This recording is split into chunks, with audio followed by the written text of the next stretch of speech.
Howdy, y'all. This is Flash of Blades here for my YouTube channel. We topped the Chicago monthly event, whatever that was, 2 days ago. Got 8th place, got knocked out in top 8 by Glads. Darn, I wonder who did that. Yeah, definitely not the person holding the camera right now who's also on my team. You know, whatever. But yeah, I just want to go over the deck list. It technically has changed since the last time I talked with it, so we're going to get into it. Cool. Let's get into this. So, obviously, first 3 monsters are Fall Troll. It's insane. You want to open it as much as possible. People who play 2 are wrong. If we had multiple Dark Soul, then, or if we played Dark Soul at all, then obviously playing less could be done, but you just need to play 3 of it. I had this in my hand. I had live JV the entire time. Full Home Knight. This card's like the playmaker of the deck. People set Rykos and you just eat them up for crazy that ended up working. Card's insane. Also, I've been slowly upgrading rarities, and I could upgrade these to supers, but Totagon, you know, shout out to him, gave me the rares, and they look pretty clean.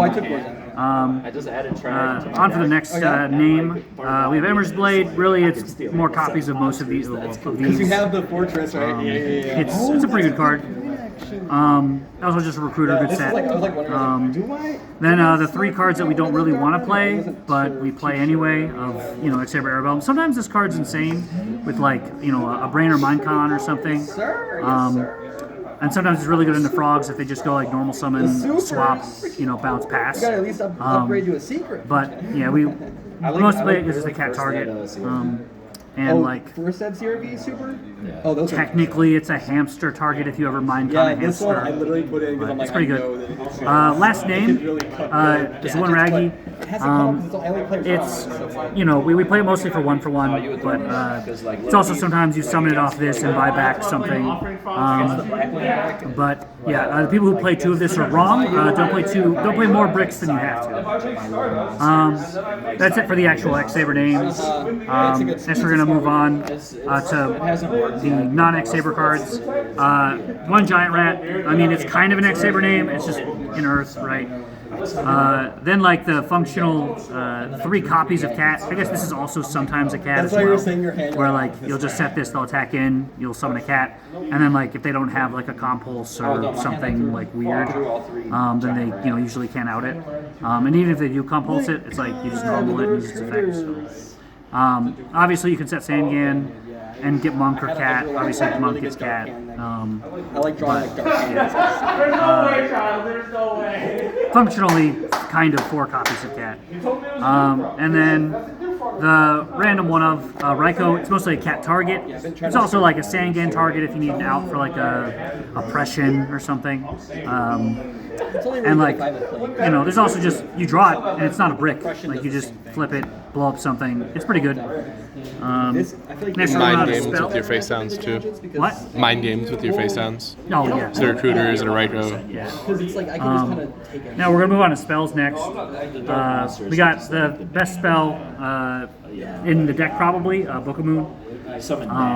Card's insane. Also, when I was first picked up Sabers, I wasn't playing it, and then Jackson, the owner of our team, put me on it. After the Book of Moon, it's the only card we play at 3. Well, only spells, so we play at 3. We have 2 Pot of Avarice. This is my Copium. I swear it's good. I'm committed. I have 2 ultis. Like, I have to believe it's good. Like this is maybe a flex spot. You could probably cut one of these for like, you know, something random. But I think two has been pretty good for me. And like even if I draw 2 of it, it's like it's a Monk discard. That's fair. I know you saw these beautiful ultis, and now you have to look at these terrible gold rares. What the heck is this? Yeah. Again, Totagon gave me these, so Okay. you know, there's like some sentimental attachment to it. But yeah, I mean, they're just functional more copies of Cat or Heavy or Fall Troll or whatever you need for, you know, your combo turn. There's also like other weird things you can do where you can like search for an Avarice if you've got everything else, and it just gives you like follow up, which is pretty cool. And now onto the one-ups. We have Brain Mine. Obviously, these make drawing Arabelle not horrible. And then also just, well, this is just broken, and this like punishes people for setting a hamster, because like we don't like hamster in the X-Saber world. And you know, just good cards. the two like X-Saber names, kind of. Like obviously this grabs Fallen Knight, this grabs Raggy. This is an extender also as well, which matters. This is also like, let's just play under deck Devi, because like sometimes you reveal this under a deck Devi and it's just like, haha, got you. There's no other real targets. I don't play Galahad. That card is trash, and X-Saber players who play Galahad are wrong. But that's just my hot take.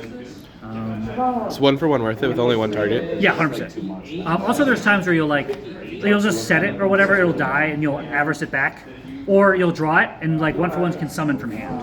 So. Next, we'll go on to the spell and trap card nonsense or hating cards. But it's just 1 MST, Giant Trunade, Heavy, Cold Wave. Some people don't like Cold Wave because they're like, oh, it has bad interactions with certain cards. But it's like 9 times out of 10, you can just like Cold Wave, chain a Book of Moon, and like it functionally does like the same exact thing that it would have done otherwise. But like outside of that, it's like this is like sometimes a heavy. Like if they play around a heavy, then like this functionally just blows up their 1 back row, and then like you get the wombo combo them. But yeah, it's I think these are all mandatory. And then the random one of level limit, obviously, like this card just makes you into like the best mid-range deck in existence. Like Full Home Knight just eats everything. Like, the only downside of this card is sometimes you play against Diva Hero, and they have a Gilman, and that card is an FTK against this card. Outside of that, it's like, you know, this card's insane. Next on to the traps. We play 2 E-Call. You could technically play 3 and like cut for the Call to Haunted, but I think this is just like a lot of times functionally the same card.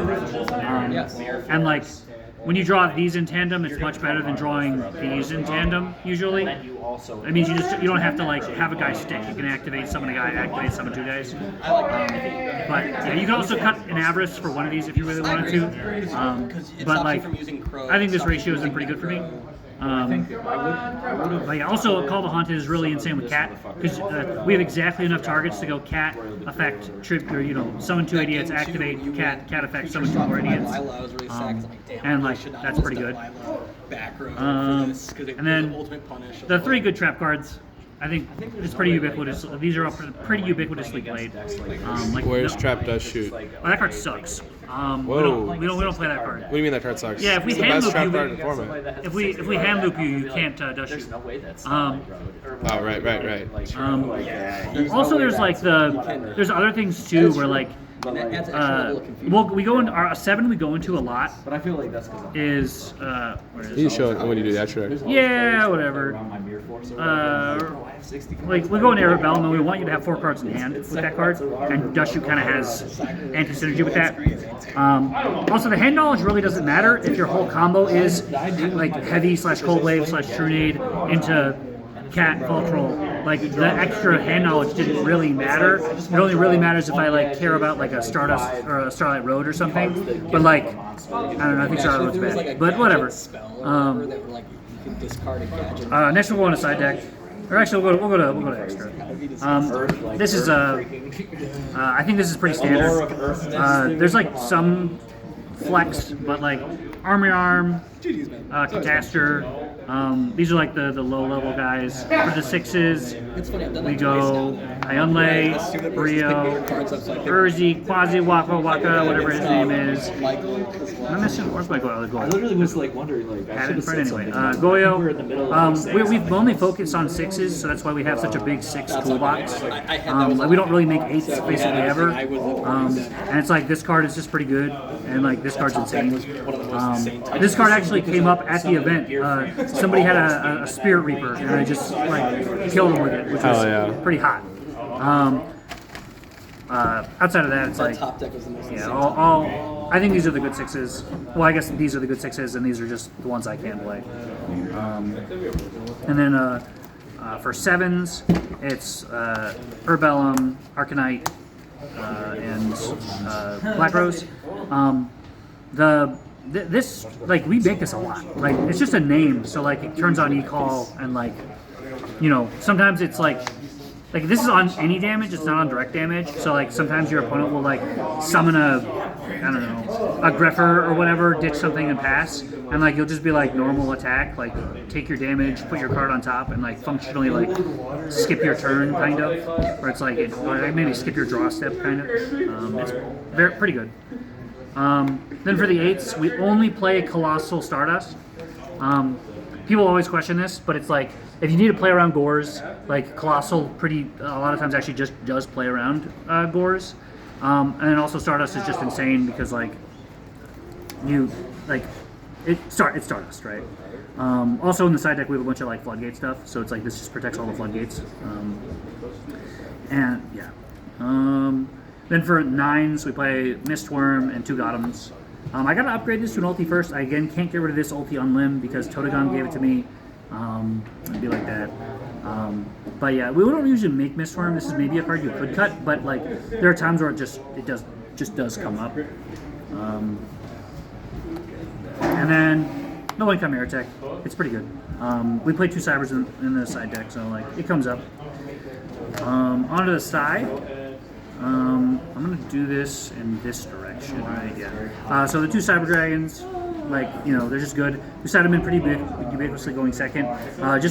If we open a 3 and a Cyber Dragon, it just lets us go into Stardust Dragon, and like there's some matchups for Stardust Dragon is just insane. So it's like it's pretty good. Then the 2 Kaikus, it goes in against Vayu and like any other graveyard specific deck. It's pretty good. Then the 2 Thunder King Ryos. You also notice that all of our monsters in our side deck don't die to Deck Devi. It's because all the decks that have Deck Devi, most of these cards are good against. Like these are good against Vayu. These are good against Blackwing. And so we can kind of like insulate against Deck Devi in games 2 and 3. And then for 2 spells we play 2 Prohibition. This card is mostly haha funny. But it just shows up some weirdly bad matchups. Like Hero Beaten Fairies is pretty hard because like you can name Alias or Herald of the Orange Light, and both those decks just like those 2 cards are just like insane against us. Or you could call Bestiari. You can indeed call Bestiari, but that's more of like a tangential hate thing more than it is like a real thing. Then there's the 3 Iron Walls. We don't really banish. We have the 2 Gold Sarks, but usually we're siding out the Gold Sarks for these, and usually one other card. But this card is just insane against Vayu, insane against a lot of things. It's insane against Deep Prison bottomless decks. Insane against a lot of stuff just for free, and we don't play bottomless or in Deep Prison, so like there's like no real anti-synergy. Then 2 Decree. In our main deck, we only play like 6 traps, so we can pretty easily side out of some of our trap cards and side in Decrees, and it's just a lot of times wins games against a lot of decks. And it's like Royal Decree plus like Thunder King against Blackwing feels pretty good, especially if you back this up with like a Book of Moon or something. The last 2 cards in the side deck are 2 Light of Mirror. This card is probably the least sided card. I think going forward, I'm going to be siding the 2 My Body as a shield over the 2 Imprisoning Mirrors. Why? This card, like, it's good into Lightsworn, right? Obviously, but like, I feel like I need more hate in my side deck for Glad Beasts. Definitely not because I lost to Glads twice during the event. You have like 11 cards for Glad Beast though. Yeah, that matchup is unwinnable. Unwinnable. Okay. At least it feels like it. And like, I need a card that is good into Lightsworn and Glad Beasts, but also doesn't have anti-synergy with Decree because I sided into Decree against Glad Beasts. That's fair. That's fair. It's like I need it to be a spell that is good into Lightsworn and Glads, and I think My Body is the tech. It could maybe, like, there's technically some other options, like maybe I'm playing these, like the Saber Slashes. There are other cards that I could hypothetically go into, but I'm not convinced. I think this card is mostly haha funny. It is really good into like Titanial decks, but like I don't really care about Titanial honestly. But yeah, I think this is the only change I would make. Sorry. No Saber Hole? Yeah, that card sucks. People should not play that card. Like, there's like times where like it's insane, but I think it's only insane against bad players. Like if your locals is like a bunch of like Vayu, right? They can just set a Greffer, and then like you'll assume it's a Raikou attack in, and like then you'll take damage. You have nothing that attacks over the Greffer. 1600's a lot of defense. Yeah, and then like it flips up. Then they just do normal Vayu stuff, and you're just dead. Right? Like it's pretty easily played around, especially if they're a good Vayu player. And like, there's obviously other things too, where like, it's like you would think it's good into something like Frog Monarch or something, but there's, like they play around it sometimes just like freely, like tangentially. They'll like there's times where like they'll have a Treeborn Engrave or whatever, and then like. They'll tribute the Treeborn and summon a Caius or a Ryza or whatever. But like there'll be times where like that I feel like that doesn't happen as much. Where they'll be like, Econ, take your guy, tribute it off, summon target back row, and then it's like if it's a Ryza, you just you're really dead. You're just really dead. And like, I don't know. It has anti-synergy with Decree, but yeah. Yeah, that's the deck so far. I will most likely be playing these going forward. Shout out Team on the Grind. Shout out Totogon. Shout out all the good people who play Yu-Gi-Oh in the Chicagoland area. Shout out my mom. And yeah.